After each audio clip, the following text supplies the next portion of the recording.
Prime news, क्योंकि सच जरूरी है। समाजवादी पार्टी दंगल पर सुनवाई के बाद चुनाव आयोग ने फैसला सुरक्षित रखा। अखिलेश गुट के वकील कपिल सिब्बल का बयान। 5 घंटे तक चली सुनवाई। 17 जनवरी तक कभी भी आ सकता है चुनाव आयोग का फैसला। गांधी के चरखे पर प्रधानमंत्री मोदी की तस्वीर पर शुरू हुआ घमासान। बापू के प्रपौत्र तुषार गांधी का तंज। कहा बापू बोल दें केवीआईसी को राम राम। बीजेपी की सफाई, गांधी जी की जगह नहीं ले सकता कोई। लगातार सेना के वीडियो वायरल होने से आर्मी परेशान। सेना प्रमुख बोले सोशल मीडिया में न जाएं जवान। पिछले दिनों बीएसएफ और सीआरपीएफ के जवान ने घटिया खाना देने का लगाया था आरोप। इलाहाबाद में डॉक्टर की हत्या के बाद इलाके में सन्नाटा पसरा। मरीज देखते वक्त चैम्बर के भीतर बदमाश ने डॉक्टर को मारी थी 3 गोलियां। पुलिस को अभी तक नहीं मिली है कोई भी कामयाबी। और विधानसभा चुनाव के पहले शामली के कैराना में अवैध फैक्ट्री का पर्दाफाश। छापेमारी में 600 पिस्टल समेत 2 लग्जरी गाड़ियां बरामद। पुलिस ने मौके से एक आरोपी को गिरफ्तार किया।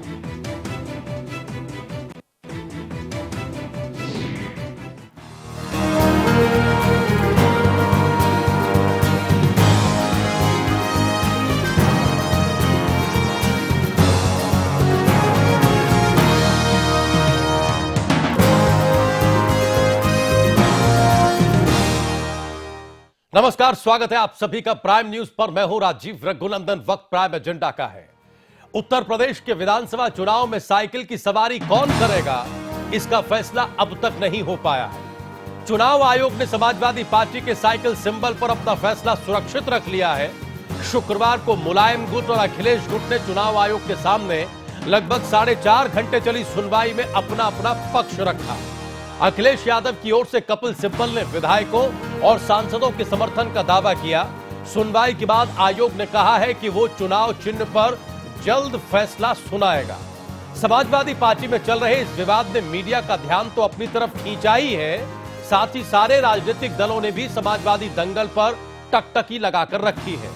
जाहिर है कि सत्ता में बैठी जिस पार्टी का हश्र ऐसा हो तो विरोधी दल एक नजर तो उनके विवाद से आनंद लेने में लगाए रखते हैं और दूसरी नजर अपनी राजनीतिक चाल को दुरुस्त करने के लिए लगाकर रखते हैं। दरअसल राजनीतिक दलों को सत्ता में आने के लिए जो कुछ भी करना पड़े वो सब कुछ करने को तैयार रहते हैं। किसी दूसरे दल में घुसकर सर्जिकल स्ट्राइक करनी हो या फिर दूसरे दलों के उम्मीदवारों को एयरलिफ्ट करना हो, ये सारा का सारा हिस्सा राजनीतिक दांवपेच की डायरी में पहले से ही शामिल है।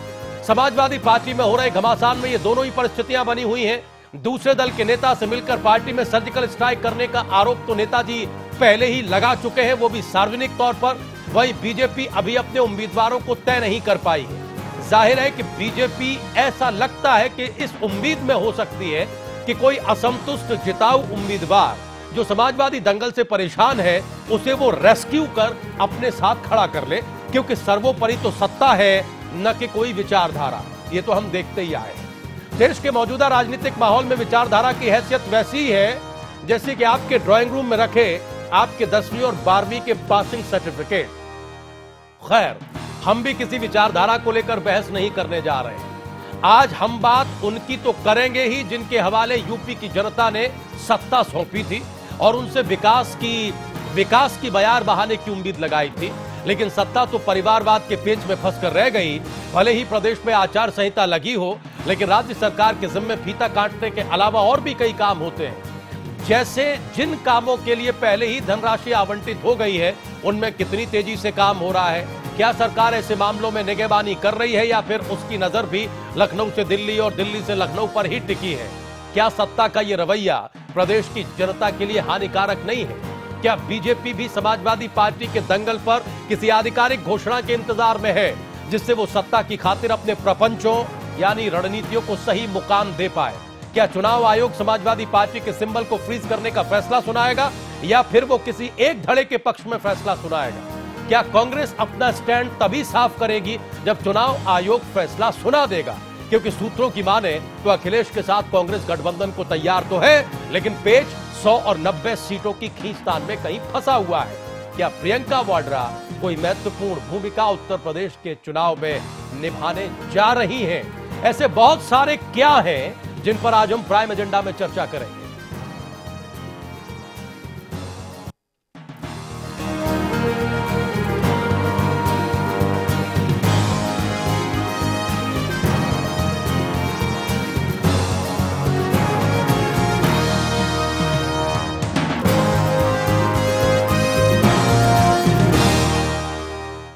इन बहुत सारे क्याओं पर हम चर्चा करें, इससे पहले जल्दी से अपने मेहमानों से हम आपका परिचय करा दें। आज की हमारी इस डिबेट में हिस्सा लेने के लिए दो खास मेहमान इस वक्त हमारे साथ मौजूद हैं। बहुत ही सम्मानित और वरिष्ठ पत्रकार रविशंकर कपूर जी हमारे साथ नोएडा स्टूडियो में मौजूद हैं। रवि जी, आपका बहुत बहुत स्वागत है सर।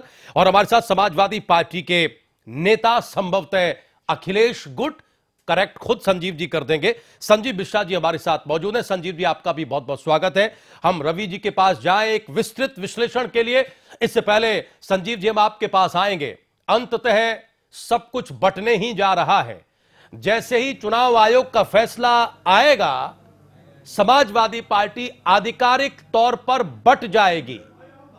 समाजवादी पार्टी के दो धड़े उत्तर प्रदेश में चुनाव में कूदेंगे। ऐसे परिणाम की उम्मीद भी तो शायद आपने नहीं की होगी संजीव जी। अब तक यह हो रहा था कि नहीं, सब ठीक हो जाएगा, सब ठीक हो जाएगा, नेताजी हमारे मार्गदर्शक हैं, संरक्षक हैं, पूजनीय हैं, वगैरह वगैरह। लेकिन दोनों पक्षों में कोई पक्ष पीछे हटने को तैयार नहीं है। और यह समाजवादी पार्टी के लिए, नेताजी मुलायम सिंह यादव के लिए निश्चित तौर पर एक दुखद स्थिति होगी। बताइए संजीव जी। राजीव जी, उम्मीदों पर दुनिया कायम है। अब सर किस बात की उम्मीद है? और जब तक चुनाव आयोग का कोई रिजल्ट नहीं आता है सर, उम्मीद पर हम भी कायम थे, लेकिन अब किस बात की उम्मीद है? दोनों पक्षों की बहस पूरी आयोग हुई, कोई रिजल्ट नहीं आता उससे पहले। हाँ, उस नहीं, अभी भी राजीव जी, अभी भी उम्मीदें हैं। हाँ, अब क्या नेताजी और हमारे संरक्षक जी, नहीं, अब क्या मुख्यमंत्री जी को आशीर्वाद दें। हाँ, मुख्यमंत्री जी को आशीर्वाद दें। नहीं, आशीर्वाद उन्होंने तो जब कहा है कि हमने सब कुछ तो दे दिया, आशीर्वाद तो है, लेकिन वो तो मुझे झुकने को लगता है कि तैयार नहीं। आशीर्वाद भाई आशीर्वाद तो है, पिता का आशीर्वाद पुत्र पर रहता है, उनका भी है। उन्होंने कई बार भावुक होकर इन 2-4 दिनों में यह कहा है। लखनऊ में जब वो दिल्ली आ रहे थे तो उन्होंने मीडिया में प्रेस कॉन्फ्रेंस में यह कहा कि सब कुछ तो दे दिया, वगैरह वगैरह। लेकिन अब क्या उम्मीद है, ये तो बताइए, अब क्या हो सकता है? अभी भी क्या दावे वापस हो सकते हैं? अभी भी क्या नेताजी अपना पूरा समर्थन, यहां तक कि राष्ट्रीय अध्यक्ष का पद भी मुझे लगता है अखिलेश यादव को दे सकते हैं? मुझे लगता है कि जब अखिलेश जी की ये बात है कि 2 महीने के लिए वो सब कुछ अगर सौंप दे, तो निश्चित रूप से वो उनको एक गिफ्ट के रूप में उत्तर प्रदेश की सत्ता देना चाहते हैं। राजीव जी, मुझे लगता है कि ऐसा अभी भी उम्मीदें हैं। और लाखों जो आज समर्थक मुख्यमंत्री जी के से मिलने भी आए तमाम लोग, हाँ। और लाखों समर्थक जो हैं पूरे उत्तर प्रदेश में जो समाजवादी पार्टी के हैं, हाँ। वो हर एक व्यक्ति यही चाहता है कि मुख्यमंत्री जी को अब आशीर्वाद मिले, थोड़ा रियल सर, रियल जनता के बीच में सर रियलिटी देखिए। प्रदेश चुनाव में खड़ा हुआ है, आचार संहिता लागू है, अच्छी बात है, चाहते हजार होती हैं, वही हजारों ख्वाहिश है, ऐसी अच्छी बात है कि अभी भी आपको उम्मीद है। लेकिन उस उम्मीद का कुछ धरातल भी तो हो, ये बताइए, कुछ आधार भी तो हो। कोई आधार बताइए कि क्या आधार हो सकता है? देखिए, ये नेताजी को तय करना है। नेताजी ने तय कर लिया। मैं समझता हूं कि हिंदुस्तान नेताजी ने बड़े तय कर नेताओं लिया। में एक हैं। कल सुनील सिंह से उनकी लंबी मुलाकात हुई, खबरें ये छन कर आई कि वो हल जोतता किसान अगर बात नहीं बनी, जो कि आज तक बात थी, आज 13 तारीख है, हियरिंग थी, हियरिंग पूरी हो गई, 5-5.5 घंटे हियरिंग चली। इससे पहले नेताजी एक ऑप्शन लेते हुए दिखाई दिए, अखबारों में खबरें छपी हैं कि नेताजी किसान चुनाव चिन्ह के साथ मैदान में हो सकते। आधार क्या है ये बताइए, अब क्या हो सकता है?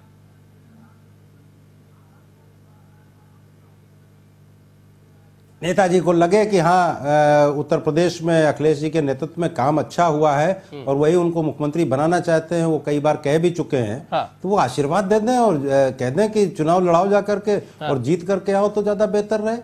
मुझे तो लगता है अभी भी उम्मीदें हैं, और कल सुबह तक भी इस तरीके की स्थितियां हो सकती। नहीं, सवाल यह है कि अब तक क्यों नहीं कहा?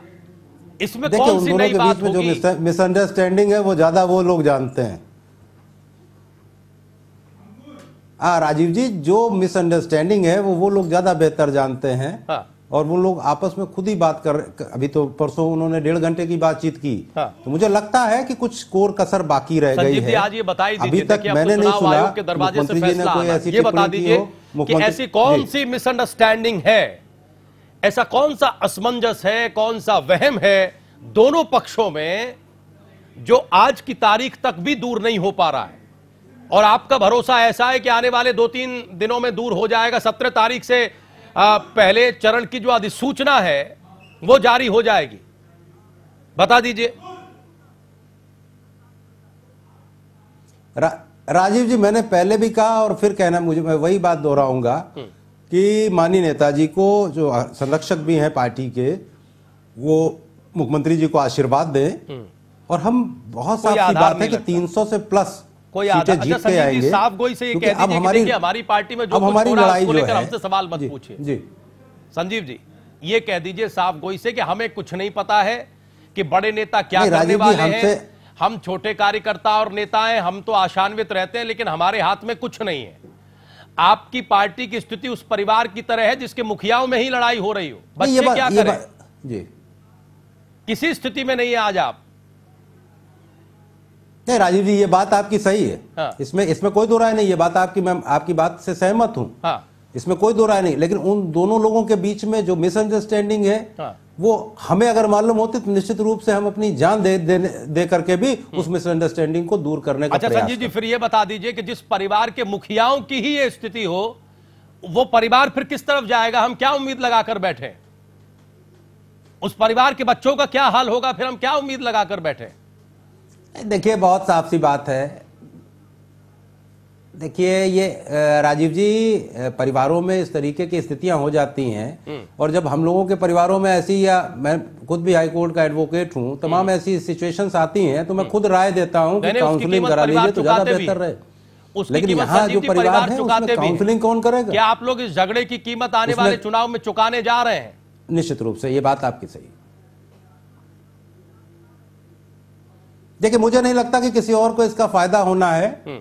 हाँ, ये जरूर है कि अगर एका हो जाता तो हमारा मार्जिन ज्यादा लंबा होता। अच्छा। दूसरे और पहले में जो दूरी होती वो ज्यादा लंबी होती। लेकिन हाँ, इस वजह से हो सकता है कि जो मार्जिन है वो भले ही कम हो जाए, लेकिन जीत करके हम ही आएंगे। राजीव जी, इस बात की मैं आपके चैनल पे डंके की चोट पे मान रहे हैं आप, और फिर ये भी मान रहे हैं कि जीत कर हम आएंगे।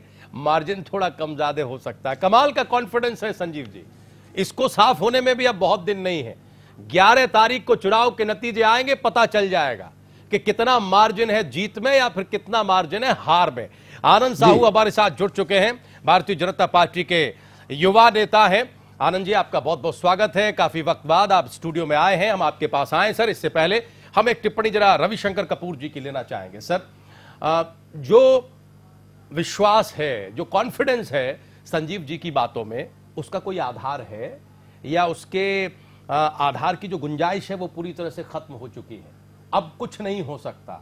दो ही विकल्प हैं, या तो अभी भी नेताजी अपना दावा वापस लें, दोनों में से कोई एक गुट अपना दावा वापस ले, किसी एक गुट को साइकिल दे दिया जाए, दूसरे को दूसरा, या फिर सिंबल को फ्रीज करके दोनों को नए चुनाव चिन्ह दे दिए जाए। यानी अब आधिकारिक तौर पर समाजवादी पार्टी को बंटने से चुनाव में कोई नहीं रोक सकता। क्या आकलन है सर? नहीं, ठीक कह रहे हैं, क्योंकि इतने समय से ये सब चल रहा है, और अगर इन्होंने जो है दोनों पिता पुत्र के जो दोनों धड़े हैं, इसमें अगर कुछ गुंजाइश होती, कोशिशें भी हुई कई बार मिले भी, आपने भी बताया, तो वो अगर होना होता तो अब तक तो हो ही गया होता। और अगर एक, जैसा आपने बताया, एक दल जो है अगर मान ले दूसरे को सिंबल के लिए, तब तो उसको फायदा है, क्योंकि सिंबल बदलना कोई बहुत अच्छी बात तो है नहीं जबकि इलेक्शन सर पर हो। बिल्कुल, प्रदेश चुनाव में खड़ा है। हाँ, ऐसे वक्त में जो है बहुत, और ये तो एक ब्रांड की तरह होता है, एक लोगो जैसे होता है कंपनी का। बिल्कुल, तो वो एकदम ऐसे वक्त पे होना तो पार्टी के लिए बहुत अच्छी बात नहीं होगी। और क्यों है, कैसा, अंदर की क्या स्थितियां हैं, क्यों ये सारे मतभेद हैं, कैसे हो रहा है, क्यों नहीं सॉल्व हुआ, ये तो देखिए बहुत पत्रकारों ने, अखबारों में, चैनल्स में इस पे स्पेकुलेशन हुई है, बहुत कुछ लिखा गया है, बोला गया है, सब कुछ है, लेकिन दरअसल बात क्या है वो मुझे नहीं लगता किसी को भी इसके बारे में असली बातों का पता है। नहीं, संजीव जी को पता है, हमारी डिबेट में आज बताएंगे। संजीव जी आज बिल्कुल बताने के मूड से आए हैं। जब हम आनंद जी से जवाब लेकर संजीव जी के पास जाएंगे तो आज संजीव जी हमें सारी बात बताएंगे कि पेच कहां फंसा है, क्यों फंसा है, क्यों अब तक ये झगड़ा दूर नहीं हो पाया, क्योंकि उनको एक विश्वास है कि आगे चीजें ठीक हो जाएंगी। नहीं, अब नहीं, लेकिन जो लीगल होंगी तभी तो कुछ चीजें ठीक होंगी आनंद जी, लेकिन कैसे उन्हें, लेकिन जो टेक्निकल इश्यूज हैं, जब एक जगह कोर्ट में पहुंच गया मामला, इलेक्शन कमीशन में है, तो कैसे होगा, या तो मतलब जब वहां पर एक पहुंचा हुआ है, मुझे नहीं समझ में आता कैसे होगा। देखिए आनंद जी कैसे होगा? अभी राजीव जी आपने बहुत सही कहा कि ये जो युद्ध शुरू हुआ है और ऐन वक्त पे शुरू हुआ है, अगर ये 6 महीना पहले अगर एक साफ हो जाती स्थिति कि भाई ये साइकिल किसके साथ जाने वाला है, तो शायद हो सकता है कि एक दोनों जो गुट है उसको एक अच्छा समय मिल जाता। अब ये साफ हो गया है कि समाजवादी पार्टी इस युद्ध में एकदम तीसरे नंबर पे चली जाएगी, क्योंकि आप देखिए जो अपना पिता जो है अपने पुत्र को सीएम बनाने के लिए सारा दांव लगा करके बना दिया। ठीक, अब वही जो पिता है वो चाहता है किसी भी हालत में बेटा जो है वो हमसे आगे ना निकले, किसी भी हालत में हमारे जो बड़े बुजुर्ग हैं और जितने नेता हैं वो सारे नेताओं को दरकिनार करके ये आगे निकलना चाहता है, तो इसका साइकिल छीन लो। तो ये जहां ये साइकिल की जो लड़ाई है, मुझे लगता है कि समाजवादी का एक बहुत बड़ा गिरावट जो है, ये पतन जो है वो तय हो गया है। और ये पतन में हो सकता है अखिलेश जी का जो है, ये भी हो सकता है कि समाजवादी छोड़ करके वो बाद में अपनी कोई एक वादी अपनी बना ले, अलग पार्टी बना ले। क्योंकि अगर आप देखेंगे तो सैद्धांतिक रूप से मुलायम सिंह यादव जो हैं उनको साइकिल मिलना चाहिए, क्योंकि वो सारा कर्ता धर्ता फाउंडर हैं वो। और अब कानून और दांव पेच में अगर हो सकता है ये भी हो जाए कि ये साइकिल को सीज कर लिया जाए, बिल्कुल, और बाद में जो भी होगा कोर्ट से निर्णय होगा। ये जितने भी इनको कई बार ऐसा भी हुआ कि मुलायम सिंह को बाहर कर दिया जी, कभी वो शिवपाल को बाहर कर दिए, कभी वो रामगोपाल यादव को बाहर कर दिया। ऐसा लगता है कोई है ही नहीं, समाजवादी में कोई है ही नहीं अब। तो यहाँ पर ये जो जनता जो है वो देख रही है कि किस तरह से यादव जो हैं आपस में परिवार किस तरह से लड़ रहा है, और लड़ किस लिए रहा है, एक अपने मूछ के ऊपर लड़ाई हो रही है। मूछ यानी अपने एक ऐंठन पे, ईगो पे कि नहीं हम आगे हैं। अब देखिए मुलायम सिंह जी का एक सपना था पहले कि भाई हमारे नेक्स्ट जनरेशन को लाने का, वो जैसे ही हो गया।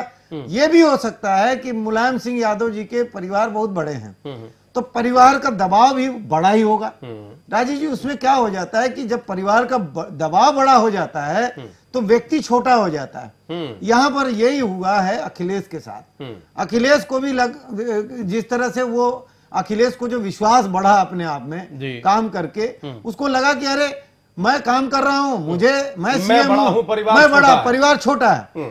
तो यहाँ पर कहीं ना कहीं परिवार का जो समन्वय है वो बिल्कुल टूट गया। लेकिन एक और नतीजा ये है एक और बात है जो सार्वजनिक तौर पर देखी भी जा रही है, और इस पूरे मामले में बहुत ही इंटरेस्टिंग, दिलचस्प ये है कि जिनके बीच झगड़ा है, जिनके बीच लड़ाई है, वो दोनों ही पक्ष एक पार्टी का नाम ले रहे हैं। संजीव जी आप जवाब दीजिएगा, मांगे थोड़ी देर में आपके पास। नहीं, हम बस सवाल पूरा कर रहे हैं। और वो पार्टी है भारतीय जनता पार्टी। नेताजी जब दिल्ली के लिए उड़ान भरने वाले थे, उससे पहले लखनऊ में उन्होंने एक प्रेस कॉन्फ्रेंस की, और प्रेस कॉन्फ्रेंस करके उन्होंने ये कहा सार्वजनिक तौर पर कि रामगोपाल यादव मेरी पार्टी को बर्बाद कर रहे हैं। रामगोपाल यादव ने अपने बहू और बेटे को बचाने के चक्कर में ये वो किया है। उन्होंने नाम लेके कहा कि वो बीजेपी के राष्ट्रीय अध्यक्ष से 4 बार मिले हैं। देखिए एक मिनट, दूसरा अखिलेश गुट की तरफ से बार बार ये आरोप लगाए गए कि दिल्ली में एक पार्टी हुई, वो बीजेपी समर्थित एक राज्यसभा सांसद के स्वागत के लिए हुई थी, वो अमर सिंह ने दी थी, उस पार्टी में ये हुआ वो हुआ। यानी दोनों पक्ष बीजेपी पर ही आरोप लगा रहे हैं। एक बात तो क्या वाकई मैं बताता हूं, इस वक्त नहीं, इस वक्त बड़ी मछली छोटी मछली को खाने का काम कर रही है। आपको लगता है कि आपकी जीत तभी हो सकती है जब आप इनकी पार्टी में तोड़फोड़ करें? नहीं, देखिए आरोप जो है वो तब लगाया जाता है, देखा जाता है कि अब उसके पास कोई रास्ता ही नहीं है, दूसरा कोई बात कहने के लिए है ही नहीं, सारा युद्ध दिख रहा है सामने, खुले महाभारत हो रहा है, और वो आरोप लगा देंगे। अरे भाई, वो आरोप ये लगा देंगे कि अब लड़ाई इसलिए हुई कि पड़ोसी जो है उसने आग लगा दी। अरे तुम्हारे विवेक क्या हो गया? तुम्हारे घर में आग क्यों लगी? दबाव, देखिए दबाव कुछ नहीं होता राजनीति में, कर रहे थे वही सियासी दबाव, सियासी दबाव उसके परिवार का है। नहीं, वो समाजवादी परिवार बिखर रहा है, उसका ही है, आपके दबाव की वजह से। देखिए हमारा, आपको लगता है कि हमारा एक ही दबाव है, हमारा, सुन लीजिए, भारतीय जनता पार्टी, भारतीय जनता पार्टी का दबाव क्या है मैं बता रहा हूं, सरकार बनने जा रही है, ये दबाव को देख करके हो सकता है आपस में लड़ रहे होंगे। नहीं, तभी तो बनने ये भी हो सकता है, तभी तो बनने जा रहे हैं जब आप इनकी पार्टी में फूट वो तो पहले ही तय हो गया था, इनकी पार्टी में फूट डाल के ही तो बनाने जा रहे हैं। जिस तरह से राजीव जी विकास का एक नदी बहाए हैं, सारे दुनिया में जितने लोकप्रियता प्राइम मिनिस्टर नरेंद्र मोदी जी को मिली है, वो लोकप्रियता किसी को नहीं मिली है, ये आप भी जानते हैं। और ये उम्मीद की जो किरण है वो उत्तर प्रदेश की जनता को, प्रधानमंत्री की भारतीय जनता पार्टी के ऊपर है, प्रधानमंत्री की लोकप्रियता उससे घबरा कर, उससे घबरा कर लड़ रहे हैं, आपस में लड़ गए जी, इसीलिए घबरा गए ये लोग, इसीलिए कि आपस में ही लड़ गए। देखिए संजीव जी भाई, इतनी घबराहट भी किस काम की कि अपने ही घर का खेल बिगाड़ ले आप? इतनी घबराहट किस काम की भाई? इनको लगी है तब तो बोलूं। ठीक है, आपकी बात को जवाब लेते, जवाब दीजिए भाई संजीव जी, इतनी घबराहट किस काम की? क्या आपको पता है कि हार निश्चित है चुनाव में? देखिए राजीव जी एक बात बहुत साफ है, चूंकि भारतीय जनता पार्टी के हमारे प्रतिनिधि जो हैं, मुझे लगता है किसी बड़े मंदिर के बड़े पुजारी हैं, ये किसी बहुत बड़े ज्योतिषी हैं, जो इन्होंने तो सब बातें अपने आप कह दी कि 3 नंबर पे समाजवादी पार्टी आ रही है। अरे 2.5-3 साल आपकी भी केंद्र सरकार को हो गए, जिन मुद्दों पर लोकसभा के चुनाव में जीत के आए थे, 100 दिन में महंगाई कम कर रहे थे, 100 दिन में काला धन भी विदेशों से ला रहे थे, और 100 दिन में भ्रष्टाचार भी दूर कर रहे थे, तो अच्छे दिन वाले लोग हैं। और उत्तर प्रदेश के चुनाव में थोड़ा ज्ञानशील एकता वाले दल के लोग हो, थोड़ा संयम रखिए, पूरी बात आने दीजिए फिर बोलिएगा, बीच में मत टोकिए। मैं तो सुन देखिए एक बात बहुत साफ सी कहना चाहता हूं, उत्तर प्रदेश के चुनाव में आप तो बुलेट ट्रेन से आकर के वोट डालने वाले लोग हो, आपको पूरे देश की जनता पहचानती है और पूरे देश की जनता आपकी नीतियों से त्रस्त है। भाई आप लोग आपने 73 सांसद आपको मिले, 73 सांसद उत्तर प्रदेश से मिले। जरा रुकिए, थोड़ा सा संयम रखिए, थोड़ा संयम रखिए। नेताजी भारतीय जनता पार्टी का थोड़ा संयम रखिए, आप बहुत बड़े जोशी हो मुझे मालूम है, थोड़ा संयम रखिए। अरे मैं नहीं बोल रहा हूँ, आप ही बोल लीजिए। ऐसा है मिश्रा जी, आप जो है हो सकता है अपना समाजवादी जो है भाषण दे दीजिए यहाँ, लेकिन पूरा दुनिया को मालूम है आपका भाषण बोल हो गया, बाद में बताइए। भाषण देने से कुछ राशन नहीं मिलने वाला है। आप रुक जाइए, वोट का जो राशन रुक जाइए, गोल नहीं हो गया, वो ज्योतिषी क्या हो गया, पूरा दुनिया देख रहा है। 11 तारीख को रिजल्ट देखिएगा उत्तर प्रदेश की विधानसभा का, कितना 13 तारीख को जब मुख्यमंत्री अखिलेश यादव शपथ लेंगे, आपको मिठाई खिलाएंगे। ये हवाबाजी, जुमलेबाजी, झूठ बोलना बंद करिए आप। ठीक है, हवाबाजी, झूठबाजी और ये सब बोलना बंद करिए। तीसरे नंबर पे आप पिछली बार आए थे, अब की 4थे नंबर पे आओगे। किया क्या आपने? अरे हमने क्या किया, मोदी जी ने किया क्या, उसका बखान करिए तो समझ में आता। कौन सा ऐसा काम है जो किया आपने? भारतीय जनता कौन सा ऐसा काम है जो किया? आप वोट जनता के पास जाओगे जब वोट मांगने और जनता पूछेगी कि महंगाई कम करने आए थे, महंगाई कम करने आए थे, विदेशों में जो 94% काला धन है वो वापस लेने आए थे और भ्रष्टाचार दूर करने आए थे। ये बात सही है, कुछ नहीं आपको मिलने वाला है। और ध्यान रखिएगा, भारतीय जनता पार्टी के लोगों, जुमलेबाजी बंद करो, साफ सी बात। सब पता है, सब पता है। 2019 में गुजरात दिखाई देंगे मोदी जी, ध्यान रखिएगा मेरी बात भी। छोड़ दीजिए, आप भी बहुत बड़े ज्योतिषी हो ना, तो थोड़ा बहुत ज्योतिष का ज्ञान हमको भी मालूम है। पूरे देश की जनता त्रस्त है। अच्छा एक चीज बता दीजिए आनंद साहू जी, आप बहुत बड़े ज्ञानी हो, संजीव, एक प्रश्न का उत्तर बता दीजिएगा मुझे। टिप्पणियां करने से क्या हासिल है? हमारा सवाल यह है कि नेताजी पार्टी के सर्वमान्य बड़े नेता है, राष्ट्रीय अध्यक्ष थे, अभी विवाद है, आप लोग संरक्षक और मार्गदर्शक मान ही रहे हैं। हमारा सवाल यह है कि जब नेताजी बीजेपी का नाम लें और नेताजी ये कहें कि रामगोपाल यादव बहू बेटों को बचाने के लिए ऐसा कर रहे हैं, क्या उस बात को गंभीरता से नहीं लिया जाना चाहिए? क्यों बीजेपी का नाम समाजवादी पार्टी के सबसे बड़े नेता ले रहे हैं, यह बता दीजिए। ऐसा क्या फोबिया बीजेपी का हो गया है, यह बता दीजिए। हम तो इनसे पूछ रहे हैं कि इनका क्या इंटरेस्ट है, ये बता रहे हैं कि हमारा कोई इंटरेस्ट नहीं है। आप बताइए कि क्यों नेताजी बीजेपी के नाम को बार बार बीच में ला रहे हैं, बताइए। देखिए राजीव जी, इतिहास रहा है इनका।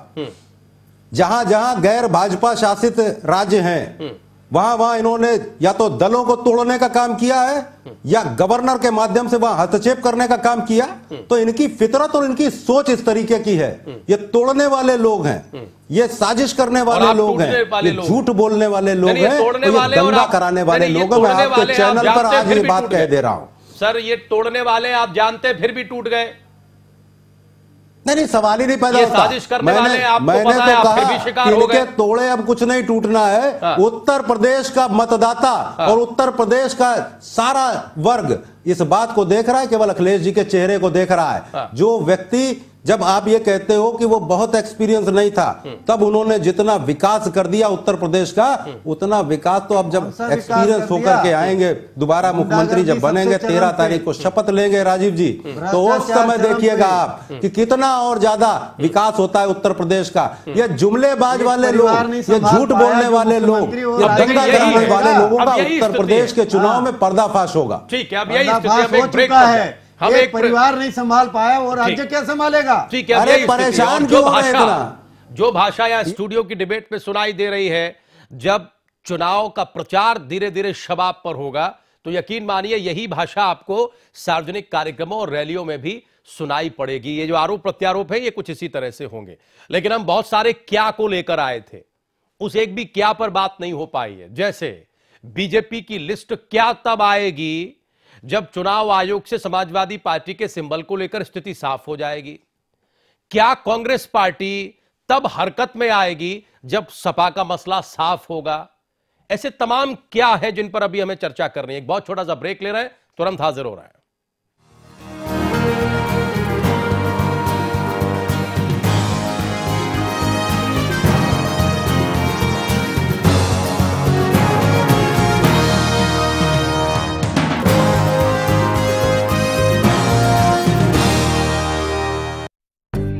आपकी लाडली हंसते हंसते कब इतनी बड़ी हो गई पता ही नहीं चला ना।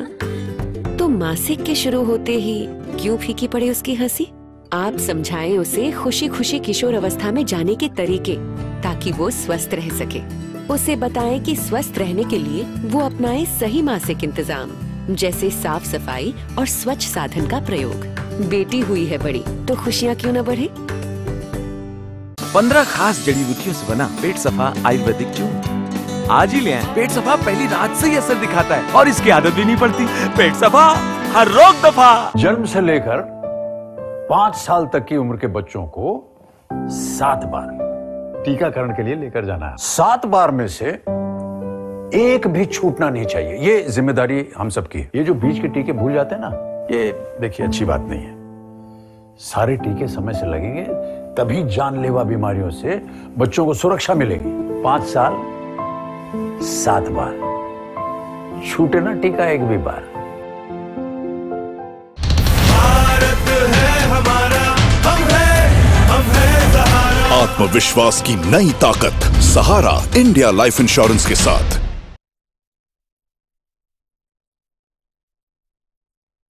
पंद्रह खास जड़ी बूटियों से बना पेट सफा आयुर्वेदिक चूर्ण आज ही ले आएं। पेट सफा पहली रात से ही असर दिखाता है और इसकी आदत भी नहीं पड़ती।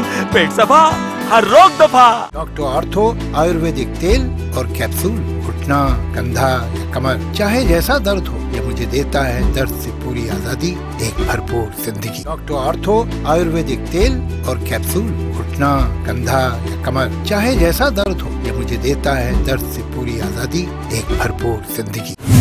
अगर आपके पास से कोई खबर जो डाल सकती है असर, या फिर आपके आसपास कहीं हो रहा है गलत, या नहीं हो रही है आपकी सुनवाई, ऑडियो हो या वीडियो, पहुंचाएं हम तक। हम बनेंगे आपकी आवाज, क्योंकि आप हैं हमारे प्राइम रिपोर्टर। हमारा नंबर है 9311778779।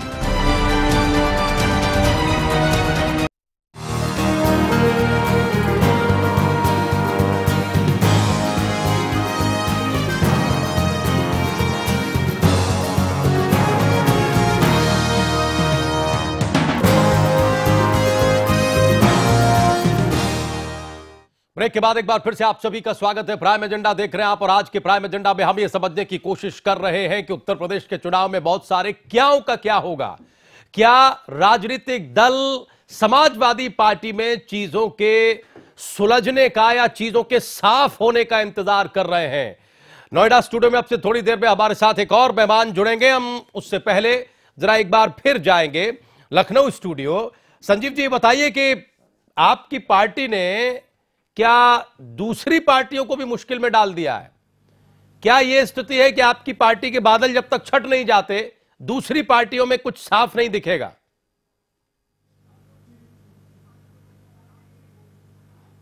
नहीं, देखिए राजीव जी, दो तीन बातें और कहना चाहूंगा। कहिए कहिए।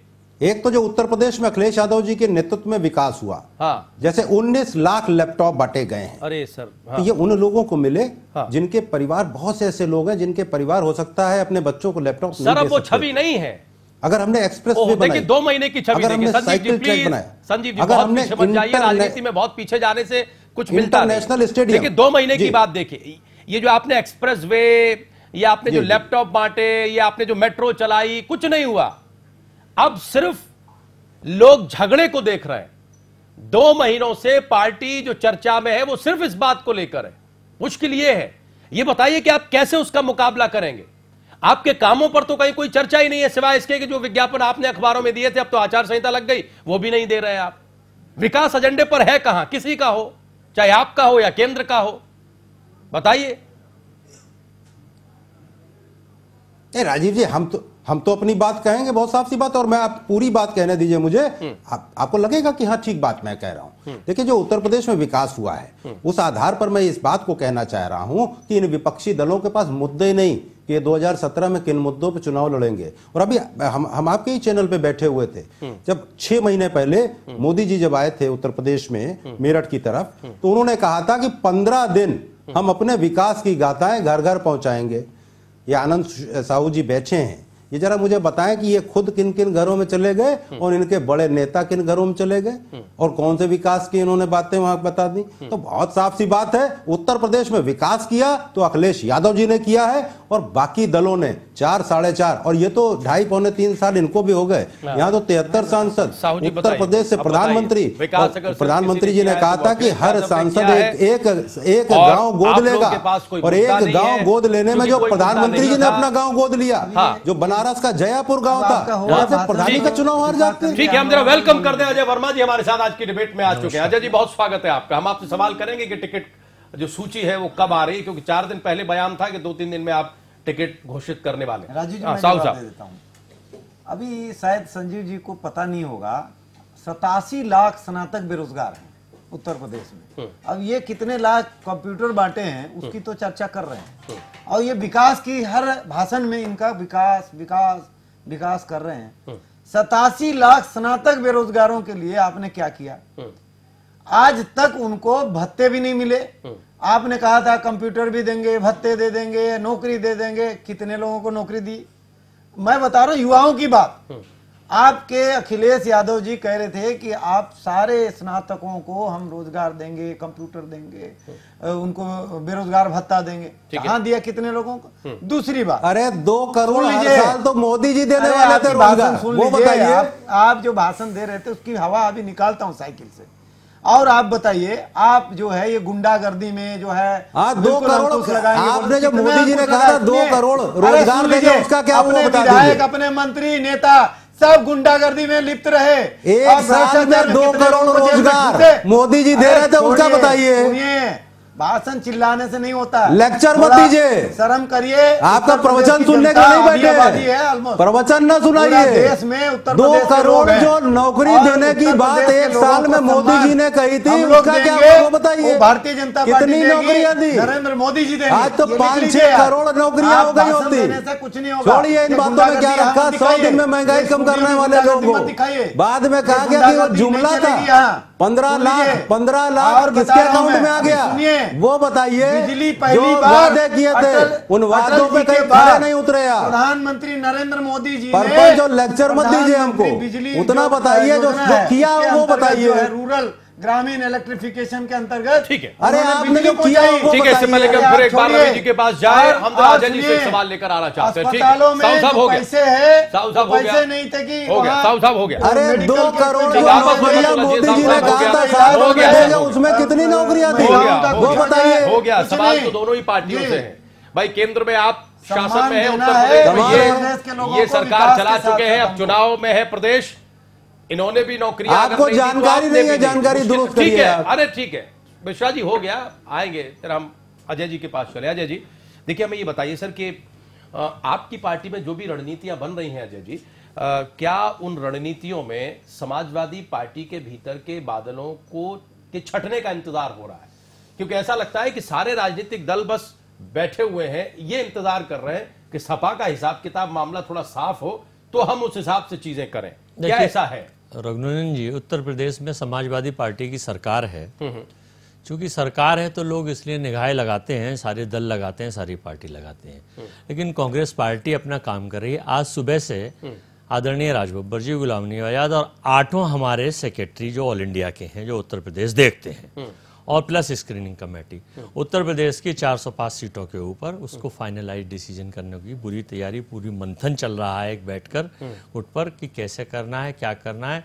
तो हमें उम्मीद है कि परसों तक। मंथन का पॉइंट क्या है? मंथन का पॉइंट 3 सीटों पर उम्मीदवार उतार देने हैं, या मंथन का पॉइंट यह है कि 403 सीटों में से कौन सी 90 या 100 सुरक्षित सीटें हो सकती हैं? नहीं, अभी अगर गठबंधन की शक्ल बने तो हम किन पर दावा करें? अभी क्या तो है?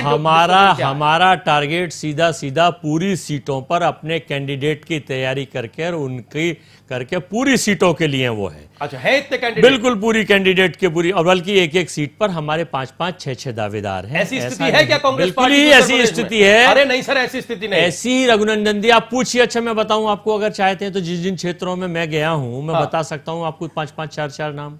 5-5 दावेदार हैं? हाँ, खुर्जा बता सकता हूँ, अलीगढ़ बता सकता हूँ, बुलंदशहर बता सकता हूँ, मुजफ्फरनगर बता सकता हूँ, गाजियाबाद बता सकता हूँ, लौनी बता सकता हूँ, साहिबाबाद बता सकता हूँ, अनूपशहर बता सकता हूँ, शिकारपुर बता सकता हूँ। नहीं अजय जी, इसका मतलब ये हुआ कि 2017 का चुनाव कांग्रेस पार्टी के लिहाज से एक टर्निंग पॉइंट साबित होगा। देखिए, हमारा टारगेट, हम 2017 और 5 स्टेटों में चुनाव जो लड़ रहे हैं, ये हम 2019 का जो टारगेट जो नोटबंदी के बाद पूरे देश में स्थिरता का माहौल हुआ है। अच्छा, तो हम उत्तराखंड, हम पंजाब, हम मणिपुर जीते हुए हैं, और उत्तर प्रदेश में और गोवा में हमारी पोजीशन बहुत मजबूती से आगे बढ़ेगी। अच्छा, ये मतलब तो ये तो वक्त का पिटारा बताएगा 2017 का चुनाव का, जब 11 मार्च को रिजल्ट आएगा कि पोजीशन क्या है क्या नहीं है। लेकिन मैं एक चीज ये साफ कर दूं कि वर्तमान में देश की सरकार ने, अभी मेरे भाई साहू जी कह रहे थे कि 87 लाख स्नातक बेरोजगार हैं। मोदी जी ने वादा करा था कि हर साल में कितने लोगों को नौकरी दूंगा, शायद सबको पता है कितने लोगों को नौकरी दिया, आंकड़ा तो बता दीजिए। करोड़ों नहीं, मुझे आप हजारों में बता दीजिए।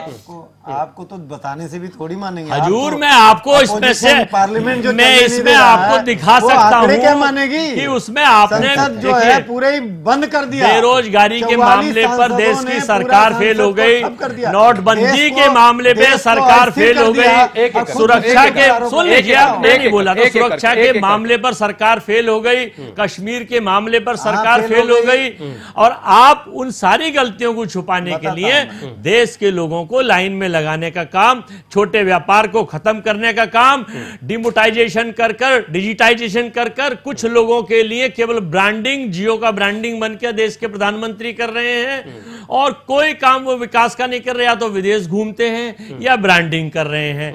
आप ये देखिए कि फोर्स पत्रिका ने आपको हटा दिया, विकासशील देशों की सूची से आपका नाम कट गया, आपका ग्रोथ ज्वेलर्स का, छोटे व्यापारियों का, छोटे जो काम करने वाले थे, आपकी पूंजी, आपका स्टेटस, आपका व्यापार घट के कहां पहुंच गया। हम नहीं कह रहे, आपके सरकारी आंकड़े और ग्रोथ कह रहे हैं, मालूम कर लीजिए। केवल आप ही के कुछ लोग, केवल जेटली जी, मोदी जी, अमित शाह जी, ये तो वाह बल्ले बल्ले कर रहे हैं, लेकिन आम आदमी, आम लोग, आम जनता, आम महिला, नाकामियों को छिपाने के लिए दूसरा मैं आ रहा हूं, मैं थोड़ा लेट हो गया, क्षमा चाहता हूं। सुन लीजिए, अभी हमारे संजीव जी कह रहे थे, जवाब लेते। अभी आप देखिए इन्होंने कितनी बातें गिनाई, गालियां दी, लेकिन इनके पास नहीं, हम बिल्कुल संसदीय भाषा का इस्तेमाल कर रहे हैं और बिल्कुल उस सीमा से बाहर नहीं जा रहे। विनती है आपसे, आप एक चीज बताइए, आपने बहुत सारी बातें केंद्र सरकार के खिलाफ ने बोला, आपने एक बात नहीं बताई कि 2.5-3 साल में एक भ्रष्टाचार कर दिया, कभी नहीं किया। सुन लीजिए, व्यापम, कोलगेट, ललित गेट, झूठ, पंकजा मुंडे, कितने आपको घोटाले गिनवाए हैं। एक मिनट, इसमें मैं राजीव जी एक मिनट, एक बात मैं जोड़ना चाहूंगा सिर्फ, एक मिनट। कोई घोटाला नहीं हुआ, ये कोई उपलब्धि नहीं है। एक मिनट बात बता रहा हूँ, मुझे बताने दीजिए। नहीं, बात सुनिए, मैं किसी पार्टी से नहीं, मैं सिर्फ बात बता रहा हूँ कि सरकार को इसलिए नहीं चुना जाता कि वो घोटाला करे, ठीक है। तो ये कहना कि जी हमने घोटाला नहीं किया, ये सर आप पूरी बात नहीं, पूरी बात नहीं, आपकी बात ही गलत है। वो सुन लीजिए, घोटाला ना होना कोई उपलब्धि थोड़ा ना। आप सुनिए, आजादी के बाद, पूरे आजादी के बाद 4 करोड़ लोगों के पास अकाउंट था मैक्सिमम, आज 25 करोड़ के आसपास हो गया। आप देखिए, सुन लीजिए, 20 करोड़ और जनधन खातों में कितना घपला हुआ है, उस घपले के जन्मदाता कौन है, ये पूरी कैग की रिपोर्ट है, आरबीआई की रिपोर्ट है। आप देखिए, सुनिए, आज एक चीज बताइए, मुद्रा योजना जो शुरू हुआ, साहूकार 100% अरे इनके प्रवचन तो सुन लीजिए पूरे। आज 50,000 से 10 लाख रुपया का लोन गरीब आदमी बिना कोई सिक्योरिटी का ले सकता है। अब ये बताइए, छोटी उपलब्धि है। दूसरा, अभी आप देखिए जो चूल्हा और गैस दे रहे हैं, आप केवल इसी बात पे प्रधानमंत्री जी ने अपील कर दिया, 20,000 करोड़ से ज्यादा पैसा गवर्नमेंट के खाते में आगे लोगों ने ये छोड़ दिया सब्सिडी, और वो गरीबों के 1,60,000 रुपए का लोन डूडा नोट कर लीजिए रघुनंदन जी। गाजियाबाद में डूडा एक योजना, सरकार की योजना है, केंद्र सरकार की। सिंडिकेट बैंक गाजियाबाद नवीन ब्रांच से नवीन वर्मा का नाम बता सकता हूँ, 6 महीने से घूम रहा है, 1,60,000 का लोन नहीं मिल रहा, 80,000 देने के बाद उसे वापस नहीं दिया जा रहा है। मैं आपकी काट कर रहा हूँ, पता है। सुन लीजिए, कई योजना ऐसे आप एक करके एक, चाहे आप, मुझे लगता है इतिहास बनेगा। और जिस तरह से महात्मा गांधी जी का होता है आज गुणगान, ऐसे प्रधानमंत्री नरेंद्र जी का गुणगान थॉट्स को लेकर चल के योजनाओं का नाम बदलना, कश्मीर में पाकिस्तान के नारे लगवाना, कश्मीर में पाकिस्तान का झंडा फहरवाना, कश्मीर पर आप फेल हो गए और आप कह रहे हैं कि साहब मोदी जी का साहब गांधी बन जाएंगे। गांधी नहीं, उनसे भी ऊपर बनवा दीजिए। साहब एक मिनट, रवि जी को आने दीजिए। रवि जी देखिए सर, हम तो मूल विषय इस पर आए हैं कि समाजवादी पार्टी के भीतर जो है वो इन पार्टियों में कहां कुछ अटका हुआ है, हम तो इस सवाल पर है, लेकिन जो बहस है वो अलग अलग चली जाती है। ये बताइए सर कि सपा से ये दोनों दल क्यों अटके हैं, क्यों इनकी रणनीतियां तब साफ होंगी जब सपा में स्थिति साफ होगी? ऐसे कौन से दांव इनके कांग्रेस और बीजेपी के फंसे हुए हैं, ये बताइए सर। देखिए, मुझे कोई ऐसी अंदर की जानकारी नहीं है कि इनके किस तरह के दाव हैं, किस तरह से है, लेकिन कांग्रेस और एसपी में एक गठबंधन की बात चल रही है। और जैसे इलेक्शन कमीशन से या सिंबल और ये चीज़ें जब एक बार साफ हो जाएंगी तो वो होगा। लेकिन उससे ज़्यादा बड़ी बात ये है कि हमारे देश में एक विकास जो है, ये एक बड़ा नेबुलस टर्म है, मतलब जिसको कोई इस्तेमाल सब करते हैं लेकिन इसको कोई डिफाइन नहीं करता, उसको भी थोड़ा समझना चाहिए। अब ये जैसे कहा कि साहब ये हम लैपटॉप बांटे, ठीक है, और इन्होंने कहा कि साहब 20 करोड़ 25 कितने करोड़ जो है वो अकाउंट खुलवाया है, ठीक है। तो और इस तरह की और भी जो है पॉपुलिस्ट स्कीम्स के बारे में भी लोग कहते हैं कि लैपटॉप बांटना विकास नहीं है, ठीक है। किसी भी सरकार के किसी भी सरकार का दायित्व है, जब से ये राज्य नाम की एक जो इंस्टीट्यूशन है, जब से मानव इतिहास में जिसका उदय हुआ है, फराओ और जो भारत में चक्रवर्ती सम्राट होते थे और ग्रीस में, जहां भी दुनिया में बने हैं, किसी भी राज्य की कुछ प्राथमिक जो फंडामेंटल ड्यूटीज होती हैं उनमें एडमिनिस्ट्रेशन एक होता है, लॉ एंड ऑर्डर होता है, नेशनल सिक्योरिटी, इकोनॉमी का जनरल एक, तो ये 3-4 जो बेसिक फंक्शंस हैं। तो मैंने ये देखा है कि सारी पार्टियां, बीजेपी, कांग्रेस, समाजवादी पार्टी, ये इनमें जो है इन चीज़ों के ऊपर लॉ एंड ऑर्डर, जैसे 2014 में कांग्रेस और बीजेपी दोनों पार्टियों की, जो सबसे बड़ी पार्टियां हैं तब भी थी अब भी हैं, इन दोनों के मैनिफेस्टो में लॉ एंड ऑर्डर टर्म ही नहीं था। जो देश का जो आम आदमी है, हम लोग हैं, हमारे लिए सबसे बड़ी चीज है लॉ एंड ऑर्डर, एडमिनिस्ट्रेशन। इस पर कोई बहस नहीं है इस समय। अभी भी जो बहस है वो इस पर नहीं ये लैपटॉप कितना बांट देंगे, अभी हमने कहा था लॉ एंड ऑर्डर के ऊपर, कहाँ कहा आपने नहीं, मैनिफेस्टो की बात कितनी बार डिबेट हुई आप मुझे बताइए। रवि जी 14 के मैनिफेस्टो में कभी कोई दुर्घटना हो गई, कोई बहुत बड़ा कोई निठारी कांड हो गया तो आप पुलिस रिफॉर्म की वहाँ वो आ जाते हैं। कोई देखिए, कोई देखिए ये एजेंडा में, अरे छोड़िए आप एजेंडा, मुझे को पता है बीजेपी का भी एजेंडा, कौन सबका एजेंडा सिर्फ पावर जीतना है। वो एक जैसे अंग्रेजी में कहते हैं सम्मम बोनम, मतलब जीवन का जो अंतिम लक्ष्य है, मोक्ष जो है नेताओं का, सत्ता जीतना और उसमें बने रहना, साम दाम दंड भेद किसी भी तरह। तो जो अपनी जो ड्यूटीज हैं, जो धर्म है, जो राजधर्म है, तो राजधर्म है जो मैंने 3-4 जो फंक्शंस बताए, और मैं कोई नई बात नहीं बताई है, किसी भी राजनीति में मध्य प्रदेश में सबसे किसी की बात ही नहीं है। पुलिस रिफॉर्म एक मिनट मैं सिर्फ थोड़ा सा ये बात कह दूं, एक minute police reform to the other party government we have done the better. व्यापक घोटाले में सबसे ज्यादा मौत मध्य प्रदेश में हुई है। रवि जी की बात आ जाए, it is confirm, it is deadline की सबसे ज्यादा मौत व्यापक घोटाले में मध्य प्रदेश के मुख्यमंत्री आप लोगों ने शुरू किया था, उसकी जांच चल रही है। 10 सेकंड में बात, आप जजमेंट मत दीजिए। Administrative reforms, police reforms, judicial reforms, ठीक है, इस पे जब से मैंने होठ संभाला है पता नहीं कितने में ये आता रहता है, ये रिपोर्ट्स आती हैं इनके, जो है कांग्रेस थी तब उनके कौन से नेता शुरू किया है आपने, पता ही है क्या किया उसको, फिर सुप्रीम कोर्ट में जजों का सुप्रीम कोर्ट जिम्मेदार है, उसके लिए जुडिशरी जिम्मेदार है। मतलब आप एक चीज बताइए, भाई करप्शन है उसके लिए कांग्रेस जिम्मेदार है। अच्छे एक पत्रकार हैं, एक मेरे सवाल पार्लियामेंट का काम क्या है आप बता दीजिए। जस्टिस ठाकुर नहीं, what is the role of the parliament, you tell me. Arun Jaitley ने कहा था, जस्टिस का ट्रांसफर कर देते हैं कि पार्लियामेंट स्ट्रॉन्ग करना डेमोक्रेसी का डिग्री की बात करते हैं, उनकी पावर छीन ली जाती है। आप कांग्रेस को जो आप बोल रहे हैं, पार्लियामेंट का काम है आपने स्टॉल नहीं की, देश के, वो स्टॉल का बात नहीं, मैं दूसरा बात कर रहा हूँ। वो क्या बात है? कानून बनाने का काम पार्लियामेंट का है। तब नहीं, और सुन लीजिए, अलग विषय जो जुडिशरी में रिफॉर्म की बात कर रहे हैं वो हमने लाया, लेकिन उसको अभी सुप्रीम कोर्ट ने कहा कि अभी हम नहीं, साहब वो हम अलग डिबेट पर चले जाएंगे। डिबेट आज ये नहीं, कोर्ट के जज बदल दिए, अजय जी हम डिबेट से अलग चले जाएंगे। हमारा विषय आज ये नहीं है, सरकार हमारा विषय ये है कि समाजवादी पार्टी की जो फांस फंसी हुई है, उस फांस से बाकी राजनीतिक दल कितने प्रभावित हैं। अजय जी, हमने आपसे सवाल किया, आपने कहा हमारी तैयारी 403 सीटों पर हो रही है, तैयारी ठीक है, आपने नाम भी गिना है कि आपके राज बब्बर साहब, जी, ठीक।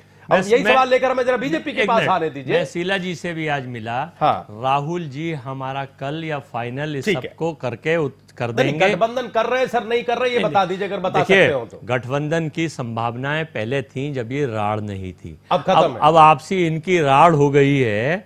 राड़ होने के बाद इनकी कोई सुलह नहीं होती है, तो पार्टी की तरफ से कोई गठबंधन नहीं है। अच्छा, मतलब अगर सुलह नहीं हुई तो कोई गठबंधन। खबर तो ये आ रही है कि चाहे जो स्थिति हो, कांग्रेस पार्टी अखिलेश गुट के साथ जाएगी। पहले सिंबल पे ही तय हो जाए कि क्या है क्या नहीं है। अच्छा, इन्हें अगर साइकिल सिंबल नहीं मिलेगा अखिलेश गुट को, तो आपकी कोई दिलचस्पी नहीं है जाने में? हम तो पूरी तैयारी से अपनी से लगे हुए हैं। मतलब कांग्रेस बाकी है हाईकमान। अगर अखिलेश साइकिल के साथ आए तो हम आएंगे, अगर अखिलेश को भी साइकिल नहीं मिली तो कांग्रेस पार्टी नहीं आएगी। साहू साहब, बीजेपी में हम आ रहे हैं, संजीव जी हम आ रहे हैं आपसे, आप मुस्कुरा रहे हैं, हम आ रहे हैं। साहू साहब, बीजेपी किस बात का इंतजार कर रही है, क्योंकि सूची आपकी भी नहीं आई है अभी? देखिए, बीजेपी का कोई इंतजार नहीं है। हम लोग का एक परंपरा रही है कि जैसे चुनाव का जो समय आता है, आप देखिए कोई भी इलेक्शन उठा के देखिए, आप पिछला इलेक्शन मोदी जी का चेहरा मुख्यमंत्री के लिए कर दीजिए।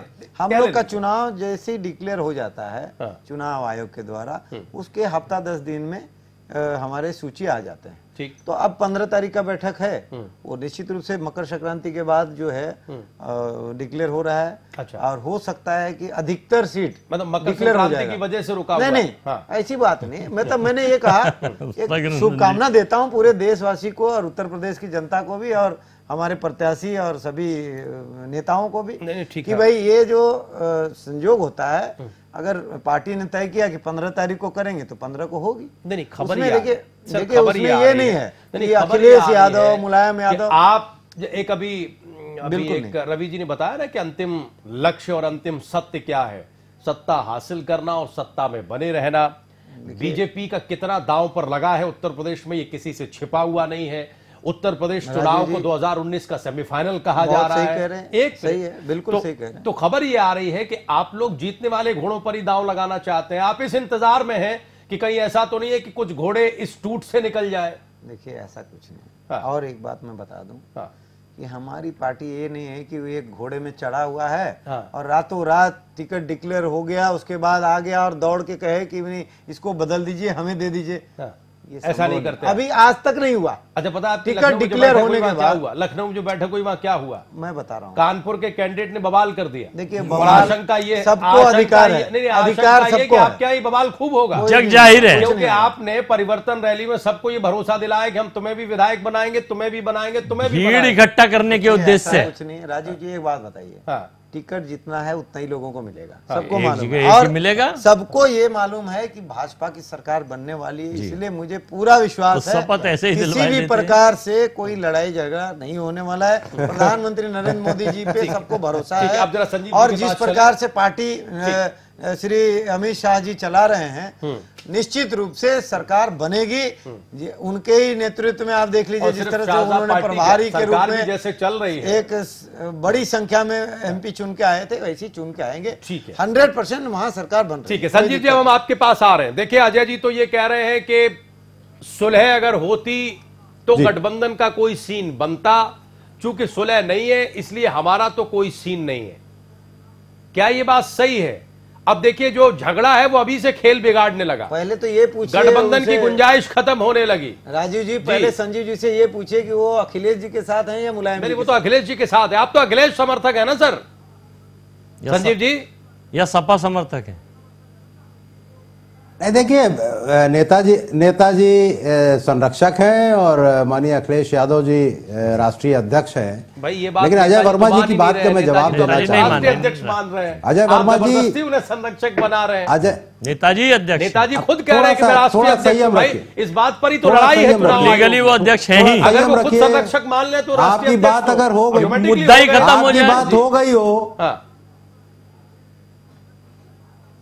इसका मतलब पूरा करिए संजीव जी, पूरा करिए, पूरा आपकी बात खत्म हो जाए तो मुझे बताइएगा, मैं बोल रहा हूं। पूरा करने देते हैं संजीव जी, पूरा करिए। देखिए राजीव जी, मैं अजय वर्मा जी की बात का जवाब देना चाहता हूं। अजय वर्मा जी बहुत सीनियर प्रवक्ता हैं कांग्रेस के, लेकिन इतना जरूर कहना चाहूंगा, आपका चैनल बहुत बड़ा चैनल है, लाखों लोग देख रहे हैं।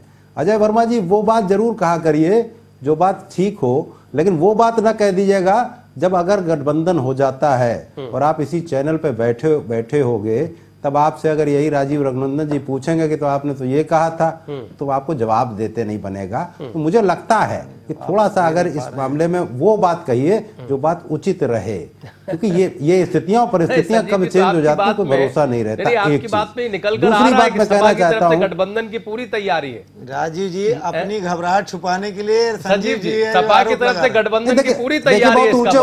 ऊंचे स्तर पे है। आनंद साहू जी की बात का मैं थोड़ा सा जवाब दे दूं। आनंद साहू जी, एक चीज बताइए, अभी पिछले दिनों जब जेएनयू में 14-15 लोगों ने देश विरोधी नारे लगाए थे और आपके गृह मंत्री ने कहा था कि उनके संबंध आईएसआई से भी हैं, जिन लोगों ने नारे लगाए, क्या आपकी एजेंसियां अभी तक उनको पकड़ नहीं पाई, उन 14-15 लोगों को? और जहां आप जम्मू कश्मीर में चुनाव में बाप और बेटी के खिलाफ चुनाव लड़ते हो और बाद में वहां अनैतिक गठबंधन करते हो, आज वहां पर ISI के झंडे लहराए जा रहे, पाकिस्तान की जिंदाबाद के नारे लगाए जा रहे, और आप गठबंधन की सरकार में हो। ठीक है, तो अनैतिक गठबंधन भी आपका दिखाई दे रहा है। काम आपने नहीं किया,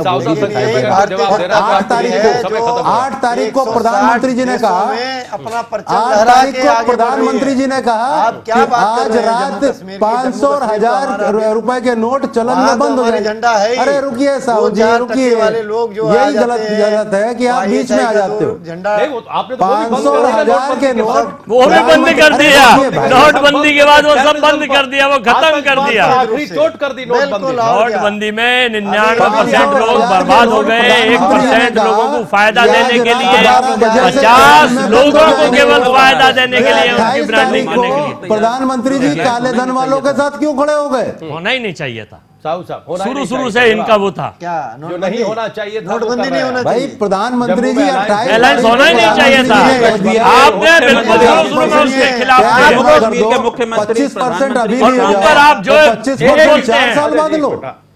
रवि जी देखो, ऐसा है, हम लोगों को बहुत साफ सी बात है साहू जी, ये ध्यान रखिए कि 8 तारीख को आपने जब नोटबंदी और 500,000 के नोट बंद किए तो ये कहा कि काला धन आ जाएगा, भ्रष्टाचार भी दूर होगा और आतंकवादियों को फंडिंग भी जो होगी वो भी बंद हो जाएगी। भाइयों बहनों, 28 तारीख को ऐसा क्या हो गया कि 50% टैक्स जमा कर दो, 25% अभी लिए जाओ और 25% 4 साल बाद ले जाओ।